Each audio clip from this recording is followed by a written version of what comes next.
Sonic Forces. Certamente um dos jogos mais odiados da franquia Sonic, e por bons motivos.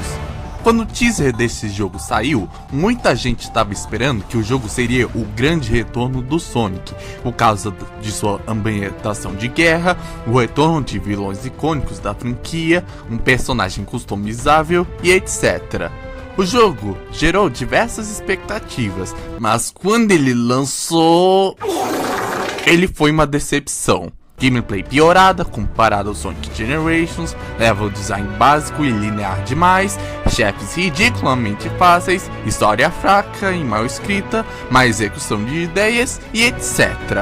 É notório que o jogo ficou aquém das expectativas e é completamente compreensível considerarem esse o pior dentre os jogos bullshit da franquia.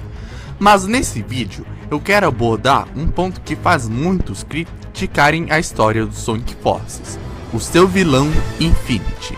A maior reclamação geral dele é que ele foi mal aproveitado, mas a verdade é que seus problemas vão muito além disso, e eu vou explicar o porquê.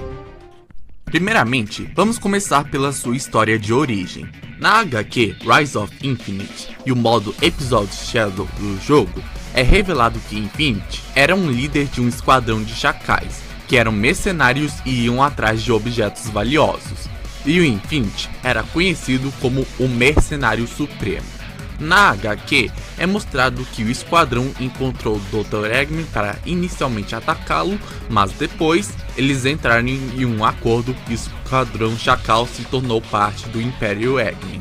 Depois, o Shadow foi atrás de uma instalação do Dr. Eggman e no caminho, ele exterminou o esquadrão Chacal, assim deixando o Infinity com raiva, e o mercenário tentou atacar o Shadow, mas o Ouriço Negro deu uma surra no Chacal e o chamou de patético e inútil, deixando o Infinity enfurecido. Depois de ser humilhado, Infinity encontra uma máscara e uma réplica da Phantom Ruby, assim se tornando um ser super poderoso. Até aqui, o Infinity foi um vilão interessante. Sua história de origem é até que bacana e suas motivações são compreensíveis, visto que o Shadow não só exterminou seu esquadrão, mas também o humilhou e o chamou de fraco. Mas a partir daqui, as coisas começam a ficar incoerentes. Primeiro que quando Infinity reencontra o Shadow, ao invés de tentar matá-lo para se vingar e também para vingar seu esquadrão, ele simplesmente envia o Ouriço Negro para uma ilusão da Green Hill. Tipo, cara, qual que é o sentido disso? Por que Infinity não tentou matar o Shadow, sendo que o Ouriço tinha exterminado seu esquadrão e o humilhado?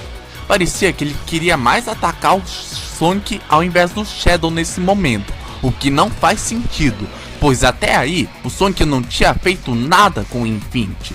Se o Infinity tivesse pelo menos enviado o Shadow para o No Space, que teoricamente era um espaço dimensional que não tinha como escapar, aí beleza, faria mais sentido. Mas não, ele simplesmente meteu o Shadow em uma ilusão da Green Hill, o que foi simplesmente ridículo.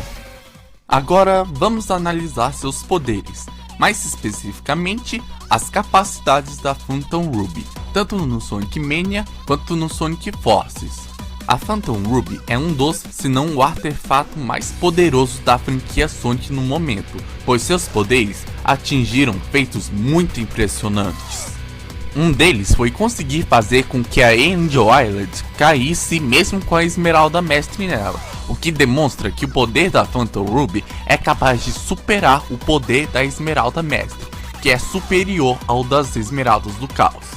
Na batalha final de Sonic Mania, a Phantom Ruby conseguiu retirar a super forma do Sonic, mostrando mais uma vez que é capaz de superar o poder das Esmeraldas do Caos. No Sonic Forces, ela também foi capaz de atingir feitos interessantes, como criar clones de seres que são tão fortes ou até mais que os originais, como no caso do clone do Metal Sonic, que precisou de um Double Dust do Sonic e do Avatar para ser derrotado. E também foi capaz de criar uma réplica do Sol que era capaz de destruir a Terra. Com tudo isso, dá a entender que o Infinity é um dos vilões mais poderosos do Sonic, visto que o artefato que ele possui é capaz de superar até mesmo usuários de super forma. Só que mesmo com tudo isso, ele foi derrotado pelo Sonic e pelo Avatar, que utilizaram somente alguns golpes comuns e um Double Boost. Ele tinha tudo, e mesmo assim ele perdeu. Por quê? Não tem explicação lógica. Muito provavelmente foi por conta do roteiro e do protagonismo do Sonic. Cara, com esse poder, já era pro Infinity ter conseguido dominar o mundo por completo junto do Eggman. Essa batalha entre ele contra o Sonic e o Avatar faz parecer que ele é muito fraco, sendo que na realidade não é. Isso vai além de mau aproveitamento. Chega a ser um insulto com um personagem desses. Nem pra ter uma batalha final épica no No Space os caras fizeram, o que foi um desperdício enorme. Imagina se, sei lá, tivesse uma batalha final com o Super Sonic moderno, Super Sonic clássico e o Super Avatar ao estilo de Sonic Heroes. Isso seria muito melhor. Mas não, os caras decidiram fazer essa porcaria, o que chega a ser inacreditável.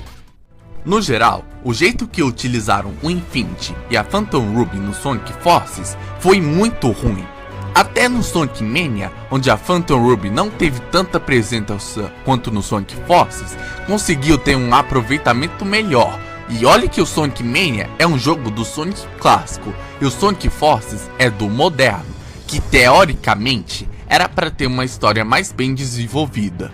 O Infinity, além de ser incoerente nos seus poderes, é incoerente com suas motivações, pois novamente o Shadow exterminou seu esquadrão e o humilhou. Então por que o Infinity não tentou matar o Shadow ou enviá-lo pro No Space para ter vingança? Tá vendo como isso não tem coerência? Enfim, eu espero que quando o Infinity voltar em um jogo principal da franquia, ele tenha todo o seu potencial explorado, porque infelizmente ele foi tratado como uma piada no Sonic Forces. E esse foi o vídeo. Obrigado por assistir. Eu sou o Pedro Paulo Hedgehog e até a próxima.